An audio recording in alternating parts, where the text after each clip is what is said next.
সম্মানিত উপস্থিতি, এটা হচ্ছে ইনা পদ্ধতির ব্যবসা। أيها الإخوة الكرام، الإيمان بالركن العظيم من أركان الإيمان، وهو يعني أن نؤمن باليوم الآخر والجنة والنار। অতএব ইবাদত কবুলের একমাত্র পথ ও শর্ত তাওহীদ বা আল্লাহর কাতাবাদ মেনে নেওয়া। তাওহীদের ফজিলত অপরিসীম।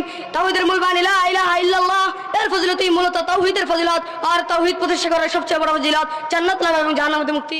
যাদেরকে সাবলীল আরবিতে বক্তব্য দিতে দেখছেন, তারা দেশের কোনো নামি দামি বড় মাদ্রাসার শিক্ষার্থী নয়, অজপাড়া গাঁয়ের একটি ছোট্ট মাদ্রাসার শিক্ষার্থী। তবুও তাদের উপস্থাপনা যেন তাক লাগিয়েছে সবাইকে। বলছিলাম কক্সবাজারের উখিয়ার চাকবইটা করইবনিয়া এলাকার দারুল হিকমা আল ইসলামিয়া মাদ্রাসার কথা। শুক্রবার সন্ধ্যায় মাদ্রাসা প্রাঙ্গণে অনুষ্ঠিত হয় এক ইসলামী মহাসম্মেলন। সেখানে ছোট্ট ছোট্ট শিক্ষার্থীদের প্রাণবন্ত ও সাবলীল আরবি বক্তব্য মুগ্ধ করে উপস্থিত দর্শকদের। অনুষ্ঠানে প্রধান অতিথি হিসেবে বক্তব্য রাখেন তরুণ দায়ী আব্দুল্লাহ বিন আব্দুর রাজ্জাক। বিশেষ অতিথি হিসেবে উপস্থিত ছিলেন শায়েখ আব্দুল করিম, শায়েখ হাবিবুল্লাহ, শায়েখ হাফেজ তৈয়ব জালাল, শায়েখ আদিল বিন হেলাল সহ আরও অনেকেই। অনুষ্ঠানে সভাপতিত্ব করেন সৌদি আরবের মক্কা ইসলামিক সেন্টারের সাবেক দায়ী ও অনুবাদক শায়েখ আতাউল্লাহ আলী হুসাইন মাক্কি। মাদ্রাসা ও মসজিদ প্রাঙ্গণ জুড়ে দূর দূরান্ত থেকে আগত মানুষের ছিল ব্যাপক উপস্থিতি। সকলেই মন্ত্রমুগ্ধ হয়ে শুনছিলেন প্রধান অতিথির আলোচনা। আর 2 নম্বর বাক্য হবে পরকালের উপর ঈমান।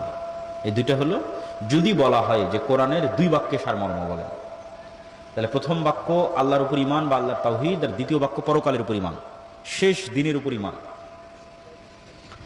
শেষ দিন মানে যেই দিনে সময় শেষ হয়ে যাবে। আল্লাহর সৃষ্টি হচ্ছে টাইম, সময়। আল্লাহর সবচেয়ে রহস্যপূর্ণ সৃষ্টির নাম সময়। ওয়াল আসর। প্রধান অতিথি তার বক্তব্যে আকিরুজ্জামান, ইমাম মাহদি, হযরত ঈসা আলাইহিস সালামের আগমন, মাসিহুদ দাজ্জাল ও ইয়াজুজ মাজুজ প্রসঙ্গে আলোচনা করেন।